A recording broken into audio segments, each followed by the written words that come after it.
बंगाल समेत पूर्वांचल में बदलती डेमोग्राफी टाइम बम की तरह, तमिलनाडु के राज्यपाल ने क्यों कहा ऐसा? Presenting by Padmavat media. नमस्कार, मैं हूं आपके साथ अंजलि और आप देख रहे हैं पद्मावत मीडिया। तो चलिए शुरुआत करते हैं आज की प्रमुख खबर से। Tamil Nadu governor R N. रवि। तमिलनाडु के राज्यपाल आर.एन. रवि ने कई राज्यों की बदलती डेमोग्राफी को टाइम बम करार दिया है। उन्होंने कहा कि भाषा के नाम पर कड़वाहट फैलाना भारत की परंपरा नहीं है।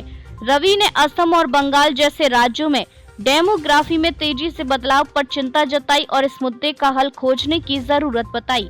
महाराष्ट्र समेत कई राज्यों में भाषा पर जंग छिड़ी है।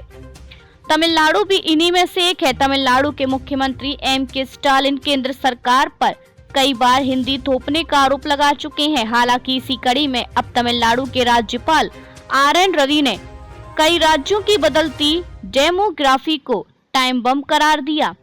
तमिलनाडु के राज्यपाल आर.एन. रवि ने कहा कि भाषा के नाम पर कड़वाहट फैलाना भारत की परंपरा नहीं है।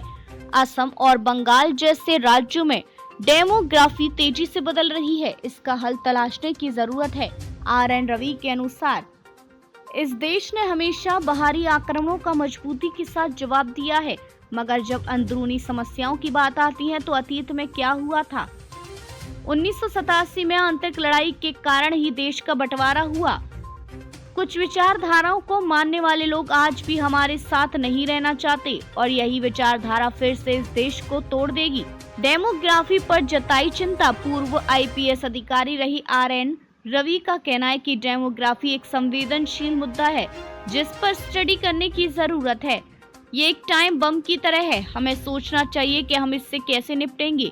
हमें आज से ही इस मुद्दे का हल खोजने की जरूरत है। रूस का दिया उदाहरण। आर.एन. रवि के अनुसार सेना आंतरिक अशांति से लड़ने में सक्षम नहीं है। उन्होंने रूस का उदाहरण देते हुए कहा कि अगर आंतरिक अशांति को रोकना सेना के हाथ में होता तो 1991 में सोवियत संघ नहीं टूटता। भारत पर क्या कहा।